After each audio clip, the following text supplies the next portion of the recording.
Hello, welcome to FF Uncensored. We are going to talk about macros. Why are you Yes, laughing at you're me? just. I love the intro. I love the intro. So You're it maybe it's just terrible. the tone of the intro. What Um, what is do you and not you were like very, you my were very like proper with it. Like it felt proper. I Felt feel good. like we've done it a lot of different ways and I Felt don't good. maybe we need like an actual intro. Like there's music or something on this. Maybe we need intro music. I can get us some music. You don't worry about that. All Oh right. god, that scares me. I should have So never asked, guys. We're not playing in front of a No, we're not hold playing on. in front of a live audience anymore. But we're going to transition into the next thing. All right. So last week we talked a little bit about awareness, and we gave people some different tools that they can use depending on where they're at to just become more aware, because that's really the underlying principle in a lot of weight loss. It's just being conscious about what we're doing, right? Because most of our life is on autopilot. It's how our brain survives, right? And so you develop patterns, and it's bringing those patterns to light, which then allows you to be able to start making some tweaks and changes. So one thing that we talked about last week is macros, right? And macros is really the art of looking at protein, carbs, fats, how much of them are we consuming in what combinations, and then looking at over the totality of a day. Because what we know is not one meal makes a difference; it's all of the meals added together over a 24-hour period that makes a difference. Which is kind of freeing, because then if you want to be a one meal a day or a two meal a day or a three meal a day or a six meal a day, you can do what works for you and for your demeanor, your mindset, all of that. But when we add them all up together, that 24-hour period is what's important. And then probably going a little bit more macro and going, hey, what's like a 7 day period? Because we can have some days that are maybe higher, some days lower. But it is the average of things. It is not any one thing in particular that has the impact. Did you want to add something to that? Yeah, I was literally going to say that like one day, but really when I'm looking at it for an overview on clients that are doing macro counting, I'm looking at a 7 day average. Right. I might like, hey, I'm looking at 7 day average. Oh, hey, you're high for your 7 day average. Then I might go in day by day and like look at where you are day by day. And then go, okay, this day, what did you eat on this day? All right, let's talk about that. Like, so you can look at the, like, I always like to look at it the broad sense and then kind of break it down. Like, because if your averages are there and you're hitting your protein goal, protein if you aren't hitting your protein goal, all the other macros matter a Well, lot that's less. Hitting that's. your I mean, protein one, it's usually where we like, start. is so protein, calories, fiber. Those are like my three best friends when my clients are macro counting and what I'm looking at. So to macro count, to start, you need one of these. This is what's important with macro counting, is getting it correct, or else we're just guessing. And Ashley's showing you a scale, which is much different than measuring in volume, which is like a 1 cup, And right? I will tell you, you can measure in 1 cup, but a cup of strawberries that are whole and a cup of diced up strawberries is not the same quantity. But Right. if you weigh them, whether they are diced or they are ready to be eaten, they are the same quantity because you weighed It, them. it gives you just Um, much more accurate data on what you're doing, which then gives you more accurate data from the macro tracker. and I'm going to say I use it for everything. Like 8 ounce, if I'm doing a protein shake, I put my cup on the scale and I pour my milk into there and I weigh it that way. I pour my powder into there and I weigh it that way. That is how I do it. Everything goes on the scale and then I add to it when I'm doing stuff like that. Um, or the opposite where I put the peanut butter on the scale and then I take it out and I measure it in reverse, depending on what I'm doing. Because then you So can lick the spoon. let's talk through that scenario a little bit. Let's say you're Okay. measuring peanut butter, which peanut butter can be kind of tricky, mainly because I think a lot of people have more than what maybe the recommended serving size is, and so you can run into trouble. And because it's so calorically dense, it can give you some issues. So, what was the first thing that you just did there? Okay, so I turned my scale on. The very next thing I'm going to do is I'm going to take the cap off. Don't need to weigh that because I'm not going to put it back on. So then I'm going to put my peanut butter on the scale. I have it in grams and I'm going to hit the little T button, which just means I'm going to clear it or zero the scale on mine. So it is 0 grams. So then I'm actually going to take out of the thing to get where I'm at. So a serving of peanut butter is 33 grams. So I would grab my tablespoon and I would spoon them out. So if I'm spooning it into shake or I'm spooning it onto a piece of bread or Mm-hmm. peanut banana, whatever you're doing, and then I would do it. So the nice thing is I can add back with the spoon or I can remove with the spoon. But the nice thing is whatever's left on the spoon has already been counted. So I actually lick off my spoon. If you are a notorious eater out of the peanut butter jar, this is so easy. Then you can actually be looking at how much you're doing. Like you could literally put it on the scale, zero it, spoon it out. You add 15 grams, you can eat it. You can close your peanut butter jar and you can go about your day. So then really it'll go it'll go negative. Well, so if you were to then take a negative. spoon out, so then it's easy. You don't actually have to do the math. No math. That's why I zero it. You're tarring. Yeah. Is it tar? You tar it out as zero. Yep. Okay. When I do liquids, like I'm gonna make a protein shake, I'd put my cup on it. I would zero it out, and then I would add my protein powder, or I'd add my liquid, or I'd add whatever to it. And then you would zero it out each time? Yep. So then I don't have to do any math. So like I'm going to use, instead of 8 ounces of milk, I don't have to get a measuring cup and make another thing measure dirty and then pour it into my shaker cup. And I have a really time, like, I don't even know if mine has, I can't even see. I'm not, and it's the crack of dawn. It is so easy. 240 milliliters is 8 ounces of milk. The math is easy. I know I just change it from grams to milliliters. Boom, pour in my 240. Why wouldn't you just keep it in? Oh, so you're pouring it in, so you know that you get 240. So you're pouring and watching it, and then when it gets to 240 milliliters, right? And then maybe I'm a little over. Maybe I'm 250, but then I log it as 250 milliliters, or I log it as 230 milliliters, whatever I'm doing. But it's super easy. And then protein powder. Like, do you really is your scoop really full? Like, is it not full? I just scoop it right in and then I have it and then I know. But maybe my protein powder is 30 grams and I want a 40 grams of protein shake. So then I put in whatever I need to get it to be 40 grams of protein on my scooper. But you would have to do a little bit of math from the protein. A little bit of math, but I have those numbers. Crap, if it's something that you do over and over again, you get a sticky note and you put it next to it and it is there. Well, I mean, I think that's the thing for people to be aware of too. Is many times you're using this with the 90% meals, right, or the 80% meals, the meals you do over and over and over and over again. Because if you get those right, the rest is just like gravy. And I have a protein shake every day. I use Fairlife fat-free milk, and I use Just Ingredients protein powder, and that is my shake every morning. Like I need to measure 2 things. If I measure that right, I've already started my day off in the right spot. And like the other thing that I like to talk about with measuring is this is not a forever thing. This is I'm going to do this for a period of time, 7 days, 14 days, whatever you feel like you can commit to. And I'm going to get hyper aware of how I'm eating, what portion sizes are. And then I'm going to pay attention to what maybe happens during those 2 weeks as well. Did I lose weight? Did I gain weight? Did my weight stay the same? And then now at least you have some context. You have a little better visual. If you're like, hey, you know what? I'm just not the tracking type. Like for me personally, like I don't track at all. Mainly because like one, I don't need to. My goals don't revolve around that stuff, right? If I was like, hey, I'm really trying to gain a lot of muscle, then probably tracking some of that stuff might be important, right? Or hey, I'm trying to lose weight, then tracking things can at least give me a really accurate picture on what we're doing. But I think overall, even if someone isn't like the tracking type, it gives you a lot of insight into what do portion sizes look like. So then I can maybe eyeball it a little bit better if I just want to eyeball things. So I will say that saying you're not the tracking type is basically saying you're not going to do it and you're not going to be consistent with it. So you shouldn't do it. It becomes this mindset of how we look at stuff. I will tell you, if your goal is weight loss and you track and you hit your goals, you will lose weight. Especially if you're hitting your protein target. It pretty much works like that. There's like not magic science. If you're hitting your targets consistently and you're honestly weighing and you're honestly doing it at least 95% of the time, the numbers are going to move. If they're not, then we start digging into other stuff. But like, I've never seen someone track consistently and correctly and not get results. Mm-hmm. If you are honest with yourself, if you're doing it. I know a lot of people that love to sneak a little peanut butter out of the jar and they think it's not that much. But an extra 200 calories every day or every, more than once a day, like it adds up.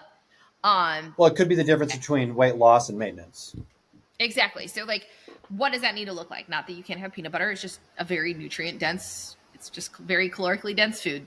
That's, take it or whatever you want with it. But truthfully, weighing is actually just as easy as everything else if you eat the same things over and over again, which Yep. most of us do. Even though we think we eat this large variety, we're eating the same meals over and over again. Trevor, what do you eat for breakfast every day? Like I have my first meal of the day is a shake. So like I have it, like it's same thing pretty much. Maybe I switch out chocolate versus vanilla ready to drink as the base. Like it's Woohoo! minimal It's changes. not, But which so means the calorie counting is very easy. the other thing too is you probably need to be pretty close to single-ish ingredient foods.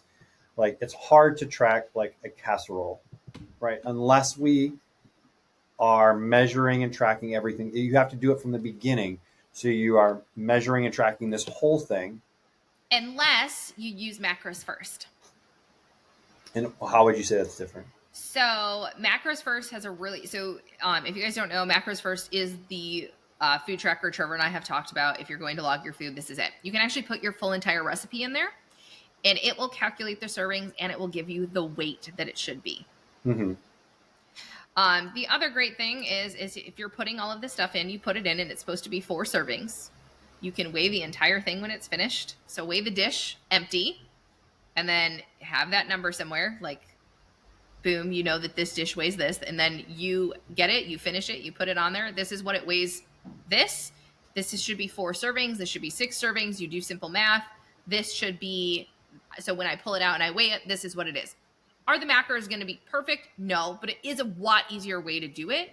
I think single ingredients can be hard, especially if you're feeding a family and all of that other stuff, but there are little tricks. I have made them in smaller dishes and this is what I put in mine. And I've made dishes for Zach and like, this is his and he can eat as much as he wants, but mine's going to be 4 servings. Now I'm going to eat 1 for dinner and these are my lunches for the next 3 days. And since I ate all of the ingredients, while I might've missed this day, I logged that I had, 120 grams of protein and this meal had 50 grams of protein one day. I might've had 47 and 53 between the meals. But it's not going to matter because my 7-day average is going to give me where I want. But that is the easiest way to do it. If you're making a casserole, you have 1 dish. This is what I put in it. These are my numbers. The other biggest macro tracking mistake I think people make is when you have protein, you have a pound of chicken or a pound of ground beef, and you're looking at it on the thing, you are calculating your macros off of the uncooked weight. When you cook it, your food, and you weigh it, the macros are not the same. So that is just like, it's going to lose because it has water. You cook out the water, so it's going to weigh less, but it's going to be more. There's tons of calculations you can look at online. So just be aware if you're like cooking ground beef and you're taking 4 ounces of raw ground beef is not the same as 4 ounces of cooked ground beef. It's more like 5.5 to 6 grams of cooked ground beef is, it's going to be more. So what would you suggest someone? What would you suggest? How does someone be successful with that? Well, people that are really successful cook, they eat, like if they make they brown a pound of ground beef, they're the only person that eats out of that. So they know that this is actually a pound or 1.25 and they can calculate their servings based on how much they're eating of the total number. If you're sharing with other people, you find you look up cooked ground beef and it will say it's cooked 80-20 or 85-15 or 90. That you want the one that says cooked because those numbers are going to be different. So you have to make an account for that because it can be off and you could be thinking that you're eating enough protein and you're actually not. And that is probably the biggest mistake that people are making is that they think they're hitting their protein goals. And by just being off between cooked and uncooked, you could be 20 to 30 grams beneath your protein goal. So I don't want this to like freak people out and like, oh, there's all this nuance and this or that, and I'm never going to get it right. The vast majority of what you're going to get out of this is the awareness around what you're eating, and you'll naturally make better decisions because you are hyper aware and you're tracking, and you will see things start to align in what you're trying to do. And then you can decide whether or not it's worth the refinement. And so like you're going to be able to get 80% of the way there just by tracking, weighing, doing those things. That other 20%, you have to decide whether or not it's worth it, right? And also understanding that whenever we try something new, there's going to be a level of resistance right away. I call it like the airplane taking off analogy, right? The vast majority of fuel is utilized when an airplane is taking off, not when it's cruising in the air. Because getting off the ground, I have to overcome gravity and inertia and all these other things. It's the same thing when we're trying something new. It's different. We haven't built up the routines. We haven't built up the skills to be really successful with this. So if we had Ashley versus even myself, because I would consider myself very much a novice in recording things, she would be able to probably do it in a quarter of the time that it would take me, right? Because I'm brand new, which is normal. And so we have to just be willing to struggle a little bit at the beginning and be okay with the struggle. It's part of the process, right? And just sticking with it give yourself a defined period of time, stick with it for 14 days. And I guarantee by the end of the 14 days. Start simple. Like really start simple. Like separate ingredients that you mix into a bowl. Like it sounds really crazy, but you can start super simple and you can make things work just by like a banana, like super easy to weigh. And I'm going to eat the banana with peanut butter, or I'm going to eat the banana with like stuff like this, like pistachios that come in an individual serve. Like it's super easy. I can literally scan this barcode and I'm going to get the number. So like this is where like some individually packaged stuff is going to be nice because it's going to tell you what's in it, which is really like, it gives you some form of like starting point consistency. So like those can be very easy ways, and having go-to foods, this is what I'm making, or this is what I'm having, and just play around with it. And there's tons of resources online. If someone came and they were like, I really wanted this, I bet I could find you some pretty simple resources to use. So if this is something that you really want to dig into, please do not hesitate to reach out. So there's a word you use that I think is important to think about with this kind of stuff, is this idea of play. I think this idea of play and another concept of curiosity. Approaching this with a curious mind rather than this being like an exact science. Like be curious about it. Like what are you learning from this process, right? And as you learn more, typically we get more motivated, right? When I learn something, oh, that's cool. I want to go a little bit deeper, and allow that curiosity to take you into this. That will then help you be successful and not place all of this pressure on maybe the end result. And so think about this in the long game term, right? We are going to be eating things for the rest of our lives.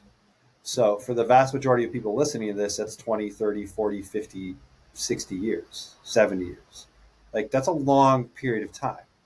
And so like give yourself a little bit of grace at the beginning to be interested and struggle and screw up a few times. But I think if you continue to approach it from a state of play and curiosity, you keep coming back to it. And if you keep coming back to it, you'll learn a lot more and you'll be more successful with it. So with clients in the gym, when we're training, and they have pain, we experiment. We see what exercises work well and make you feel good. And we play, and we remove ones that when we do them, maybe they don't work out great. Nutrition tracking is a lot like that. We're testing what works, what doesn't work, what's easy for you, what isn't. And we do what is the path of like the least amount of pain. I'm not even going to say the least amount of resistance, because there's still going to be some resistance in like anything that you're doing because it's not normal. But you can practice this and get better at it. It's just a skill, just like everything else you've probably ever done in your life. You didn't start your job and start as an expert. You're not going to start as an expert as this, but there's tons of free content and free ideas and ways to do it, and tips and tricks on like weighing cooked protein versus raw protein. Like, let's be real. I'm not weighing raw protein, guys. Like, it's not in my thing. I'm going to look at the container. It's going to tell me how much it weighed. And then I'm going to weigh it when it's cooked. And I'm going to go, okay, this is the difference. And I'm going to do math, because that's how I do it. And that's easy for me. Is that the right way to do it? I mean, I don't know, but it's the way that I have found that works really well for me. I have friends that weigh it raw and then they cook it, and they cook one little serving at a time. I ain't cooking one serving of anything at a time. That is a waste of my time. But maybe that works better for you. But for me, like doing that, I'm serving someone else in my house for 95% of the meals I cook. it doesn't make realistic sense. So I like it. test So, it, try more, it, yeah, more of the story do is an to experiment. give yourself a time frame to experiment. 7 days, 14 days is probably a pretty good. And then like learn some things. What did you learn? Right? Doesn't mean this is a forever thing, but it may be a nice little check-in thing every now and then to be like, hey, am I letting things slide or not? Or am I staying pretty true to what I think? Right? So that's all. That's it. Just go do it. All right, guys. If you're going to do it, test it out. Let us know how it goes. If you guys need any support, you know where to find us. Bye, See guys. ya.